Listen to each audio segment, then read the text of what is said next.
Alors bonjour ou rebonjour, je ne sais pas dans quel ordre vous avez fait vos exercices. Nous allons continuer en grammaire avec les constituants de la phrase et la leçon G7 va essayer de vous expliquer les compléments circonstanciels. Nous avons vu jusqu'à présent les compléments d'objet, direct, indirect. Nous allons aborder les compléments circonstanciels. Pour vous expliquer cette notion, j'ai préparé une phrase simple. Hier, chez le médecin, nous avons attendu patiemment pendant 1 heure. Donc vous reconnaîtrez facilement le sujet et ici le verbe. Je ne vous dis pas à quel temps, vous l'avez trouvé, devinez. Le passé composé. On est d'accord. Donc nous avons le sujet et le verbe.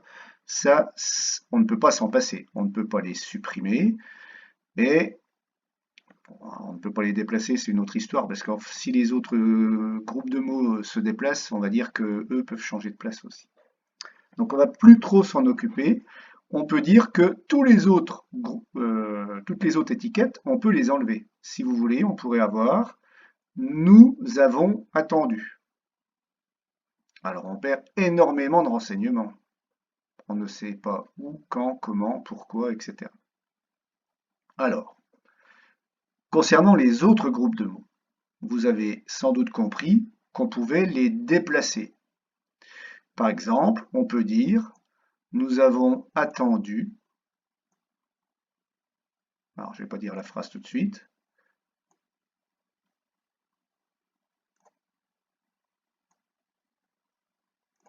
Si je la fais comme ceci, elle reste correcte.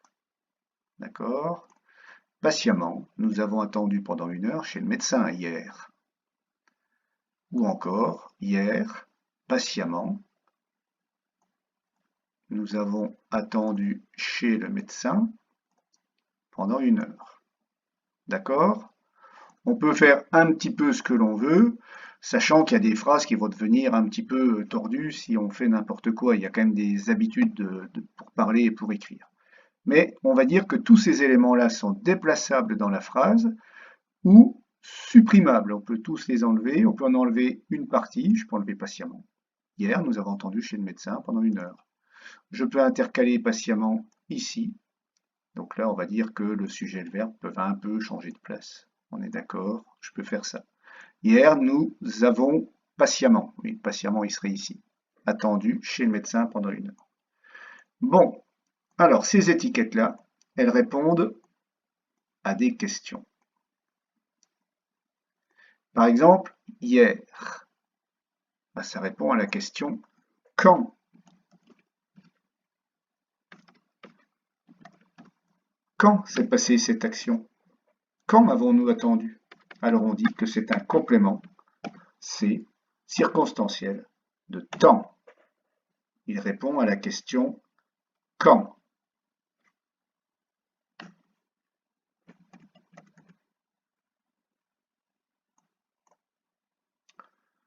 Ici, patiemment. Il répond à quelle question? Il répond à la question comment. Comment avons-nous attendu? Nous avons attendu patiemment.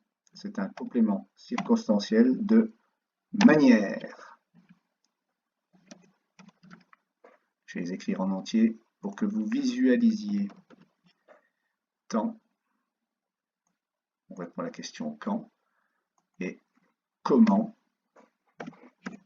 c'est un complément circonstanciel de manière.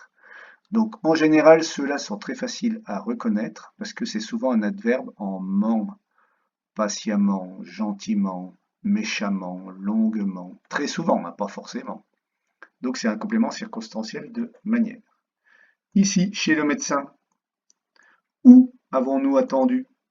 Chez le médecin, c'est un complément circonstanciel de lieu, CCL. Il répond à la question où. Et celui-là, c'est également un complément circonstanciel de temps. Il répond à la question pendant combien de temps. OK? Donc les principaux compléments circonstanciels sont les CCT de temps, les CCM de manière, les CCL de lieu. Il y en a un autre que vous pouvez rencontrer, je l'ai préparé ici. On pourrait ajouter dans cette phrase Pourquoi sommes-nous allés chez le médecin? Pourquoi? Alors, si on pose la question pourquoi, c'est un complément circonstanciel de but. Voilà les principaux compléments circonstanciels que l'on rencontrera. Et retenez qu'ils sont déplaçables, supprimables, et que souvent les compléments circonstanciels de manière sont des adverbes.